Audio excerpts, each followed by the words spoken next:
episode of Super Reaction Bros. I'm Kristen. I'm Christopher. And on today's episode, we're taking a look at the official honest trailer for Godzilla, King of the Monsters. So, we finally got around to seeing this film. We actually watched this like the other night pretty much. The night before. Yeah, the night before watching this.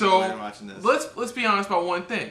The critics are wrong. Yeah. You know, it's like they wanted less humans and more monster. And in this one, people are complaining there's more monsters and not enough humans. Yeah. It's like, make up your mind. It's like the point of a Godzilla film, and it's been the point since the first one, is the humans are a small but valuable aspect. They help us get through the story, pretty much. Sorry. They guide us. Where to go and the prophecy becomes true for now. I don't know what that was. Anyways, no, they're pretty much the narrative to the story. They're helping us explain what's going on throughout the story. You know, they're tagging along for the ride, seeing what's happening, just like us. But they're the narrative of what's happened. They're explaining it, and lots of times, like I said, I thought with this film they did a good job. At least with having enough good human side of it. I think. Okay. Go ahead. Nitpicks of the humans aside, this is still a really good film. Yeah. Visually stunning. It's visually, just fantastic. Just visually, like breathtaking. Really good stuff. Amazing. The score is absolutely amazing. I swear gorgeous. to God, Oh, yeah. I loved every time they brought up Godzilla's score. God, it was fantastic. It's just amazing. You know, the monster fights were good. One thing I saw a review guy saw last night after I saw the film put up a good point is that there were so many good emotions from the monsters themselves, whether it was from Mothra, Godzilla, from Mothra, Godzilla, those characters overall. Yeah, that's pretty much all the monsters overall, pretty much, and that's what I got out of this as well. I think again, I can see where the story aspect, where they're saying, it's the stories, which I have to admit, yeah, there is a lot of plot holes in it, but it's still explained enough for us to understand what's going on. Like my only nitpick, like I can understand, like why Vera Farmiga's character does what she does. Oh my God! I can. Once again, my review guy brought this up, and he made a good point. It's like I can understand, like she's not acting crazy. This is what she believes, and of course it works for us, and works for us to hate her and be on the side of the humans we are following. Yeah. So let's be honest, my nitpick is, let me get this straight. You want to cause a potential end of the world scenario because Godzilla took your kid. Like, let's be honest, you could go to therapy. Yeah. Like Kyle Chandler's character did the more reasonable, obvious thing, which is he was a bit of an alcoholic abuser. He mistreated his only other kid he had, 11 in this case. So of course he left. He got his shit together and eventually came back. And realized Godzilla, yes, was the devil, but sometimes you need Sometimes you need to know the. I forgot. I forgot the line. Ken Watanabe had a good line. He had a good line about that. Yeah. But then you have Vera Farmiga's character who's like, okay, she's taking it well, and then you hear her plan, and you go, "Are you fucking insane?" It's like, and then you what doesn't help is that at the end you sit there and go, in the opening credits scene, the ending part of the opening part of the end credits is oh, it worked. Her idea worked. I'm like. That's why I see where some critics may say that the story was kind of eh. Yeah, I'll give the humans this. I enjoyed them more than I did in the first one. The first one, they were there. Here, it felt like they had a lot more character to them. They had a lot more character because now they knew, okay, they all exist. They all exist. Things like that. Spoiler again. This is the fucking way Sally Hawkins gets taken out, man. I just randomly gets chomped by. I was sitting there going, okay, damn, okay, she's out. They literally write off the two characters we've been following since the first film 5 years ago. Okay. Anyways, we talked too much. Yeah, this is time to end this for Screen Junkies to see what they had to say for the honest trailers of Godzilla, King of the Monsters. So here we go. This Like, I love Bradley. I love Bradley Whitford. He was the one-liner guy, but I loved him in this film. You love 2014's Godzilla. I liked it. For the few minutes you could actually see Godzilla. I liked it. I still liked it. Now, get ready for a sequel that heard your demands and massively Compensate. Fuck off. First scene of the movie, Godzilla. Bam. More Godzilla. Pow. Who has atomic breath, 2 thumbs, and is in the movie title? This guy. They jacked him up though there. Yeah, man. King of the monsters. I think we overdid it. Strap in for 2 long hours of non-stop kaiju hijinks that you can almost see when they're not obscured by blizzards, hiding behind waterfalls, submerged beneath the ocean, flying. It wasn't as bad as that Game of Thrones episode. Whatever's happening here. Because Godzilla forbid we see a monster fight on a clear sunny day. Yeah. The dropkick. The fucking dropkick. Never mind. Never mind. And particle effects. Spend the rest of your time with the humans of the movie. Look, I'm really sorry, guys. We kind of have to. Featuring the Russells, your typical nuclear family. Mom is a genocidal maniac. Yeah. 11 is too good for egos now. Eggs, toast, and what was once bacon. And Dad is a professional animal listener. Follow their time-tested love story as boy meets girl. Boy and girl make biorhythmic acoustic device to talk to whales. Godzilla eats their son, I think. Girl reapplies whale tech to control kaiju. Boy gets drunk and lives with wolves in Tony Stark's cabin. I knew it! I fucking knew it! Fuck, that's the first thing I said. Boy helps nuke rival Earth monster to enhance its power. Alright, hold up. All that stuff happens in this movie? How is it still so boring? What? Fuck off. Psy, as a cast with 6 Emmys and 5 Oscar nominations between them, tackles a big-budget Sharknado, where Sally Hawkins is killed off in the blink of an eye. Literally. To be fair, Ken Watanabe tries to say Godzilla as many times as he can before dying. Yeah. Godzilla. Yeah, I was kind And of. Charles Dance is also present. Hey, he's just there. it just set up for this next movie. Track down giant monsters. Not to track and study Godzilla on his own turf. It allows us to track him. We lost Godzilla. Dropped off the The tracking, yeah. Let's keep looking. And when they find them, stare like a fish that washed up on dry land. Staring, a lot of staring. To be fair, the Mothra one deserved a stare. Oh The yeah. Mothra one deserved a stare. That was fucking gorgeous. That was just awesome. Oh, I'm gonna get to that later. My critique about that scene. Stare. I mean, Jesus Christ, it's giant kaiju. We expect. I know. Strap in for the millionth modern action movie where the villain wants to destroy humanity in order to save the Earth. We are perfection. That underwhelmed audiences. I like that. Yeah. Oh, I didn't realize she did that. Since Godzilla vs. Kong is already in production, the franchise is literally too big to fail. Woohoo! We're getting it no matter what. The real alpha is corporate inertia. Starring clear eyes, full hearts, kaiju. Typical kaiju-ish mother. Titan team, go! An old man filled with regret, waiting to die alone. Why didn't she just seduce these monsters? Hand of the King Ghidorah. Respect the original and put her in a tiny seashell. I'd have given Godzilla a 3rd movie if I could. Thick Lizzie. Hail Hydra. Come, my lady, come, my lady. Be my butterfly, Mothra, baby. Maybe. Wild Wings. Trick school. Franchise building. How many of these things are there? 17.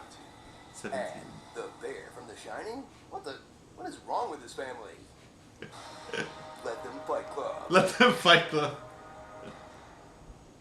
I'll admit all my science knowledge comes from watching Chernobyl, but That was so cool. That was an awesome. that's like really, really bad, right? Right. We will continue Blockbuster Summer next year. Attention campers, lunch has been canceled today due to lack of hustle. Deal with it. Words are hard. Fortunately, I don't speak for a living. Leave a message after the beep. Okay, so I have to disagree. I know. Go ahead, get to it. Okay, there's one nitpick I have. Mm-hmm. One nitpick I have. Kiwanabe gets in the suit. I'm sitting here in the back of my head going, you are dealing with monsters who literally ooze radiation. How? And you've been in business for half a century now. How do you not have a radioactive suit strong enough to handle any mass-produced radioactive that these monsters bring out? What in the fuck? I'm sorry. Bradley Whitford gives this line about how he should be able to hold himself. I'm like, why don't you have a suit strong enough? You have an underwater base. You have over 60 bases across the goddamn entire... Just, what in the fuck? Yeah. Why in the hell? Do you not have a radioactive suit strong enough? I'm sorry, that makes no sense to me. Some of these monsters ooze radiation, and you're telling me nobody has a radioactive suit. Again, why do you think some of the critics had a lot of issues where they said there's a lot of things where it's like plot, type of things where it makes no sense. And then on top of this, he looks fine before he takes off the helmet and sets a timer. Couldn't he have set the timer to, I don't know how long it would take to get back to the submarine? What, 20 minutes, 10, 15? Well, I think they stated there's no way for him to come back. That's the thing. That they did state. Which goes back to my previous point about the goddamn suit. And the only death I have to agree was kind of bullshit with Sally Hawkins' death. I do agree with that. And died in the blink of an eye. And yes, there's a great talent. And Charles Dance obviously there.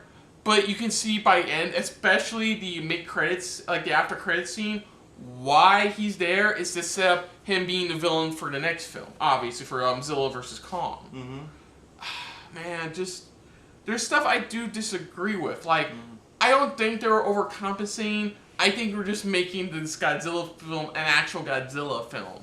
You know? And I'm fine with that. All the acting credits, you know what makes that work? Mm-hmm. Is that everybody cannot, even if they sleep on their roles, they still do a good job on their roles. You know, there. Like I said, my favorite character is Bradley Whitford's character, and he's pretty much just a one-line guy, the one-liner guy. To me, he felt like, as I was watching, I felt like he was more kind of like the comedy relief in a way for little moments, but not like it's gonna have you, laughing your ass off, but at least give you that giggle a little bit here and now and then. Yeah, I don't mind the star-studded cast. That's fine. That makes the characters actual human characters in this film that you kind of want to see make it through this. Yeah, because you don't know who's gonna make it or not.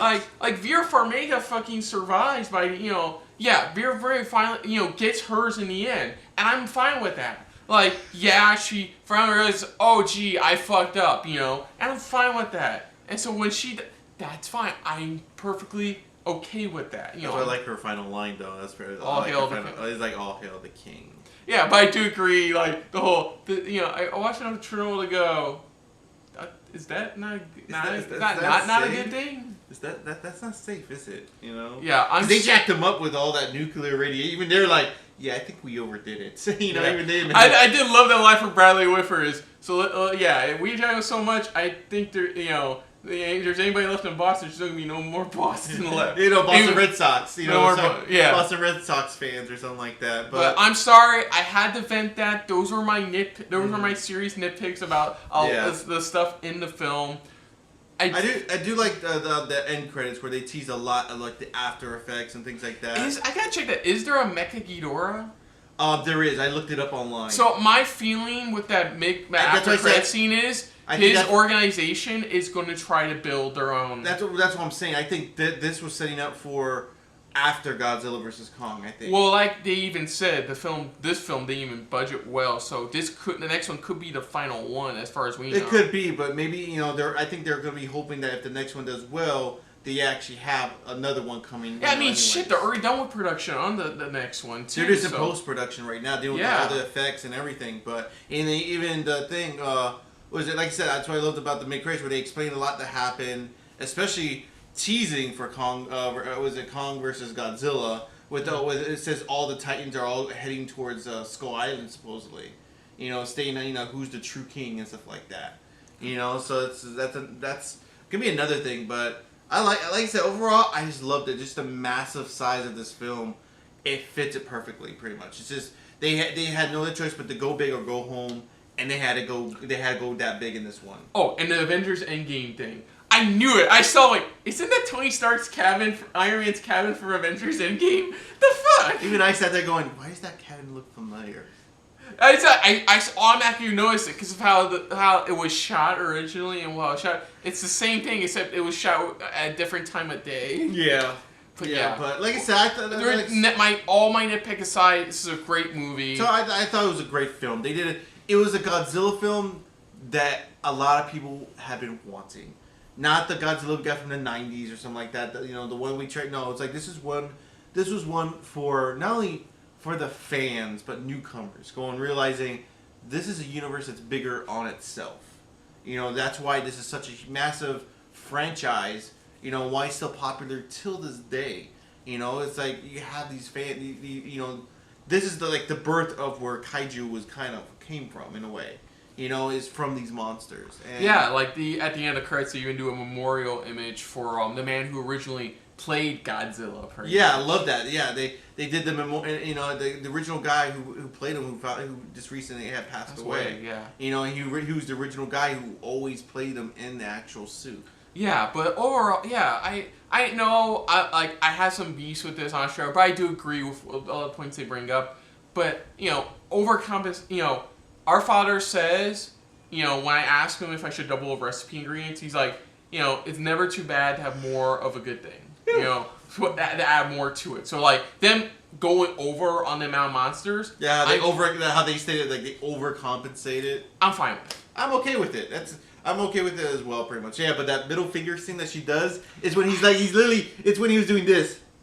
And then she's like, I was watching this with Angel, and I think she bought me for a quick six, so I must have missed that scene. Yeah, because she was just like, yeah. So, other than that, if you're new to the channel, you can hit the like button. If you want to talk to us more about stuff like this, comment down below. If you want to share us around, share it around. And if you like us just a little bit more than anybody else when it comes to talking about honest trailers, hit that subscribe button down below and hit that bell icon as well. Let us know what you guys thought of this honest trailer overall. Did you agree with a lot they had to say, or you disagree with certain parts and agree with what we had to say overall as well, mainly what he said over all the venting he had to do. You know, let us know in the comments below. Put down what you thought of our reaction overall. Also, let us know what you guys thought of Godzilla, King of the Monsters. I'd love to hear that really quick down below. You know, did you enjoy it? Did it satisfy you enough where it's like you thought it was a great film? Not fantastic or perfect film, but just you thought it was a great film overall, just a good film that you enjoyed. Let us know in the comments below. But most importantly, we thank you for watching. So until next time, I'm Chris. I'm Christopher. This has been a very Godzilla-sized episode of SRB. See you later. Hey guys, thanks for watching. If you want to check out our previous reactions, as well as our other shows, click the playlist down below. And if you want to check us out in the social universe, you can check us out on Twitter, as well as Stardust, @SuperReactBros.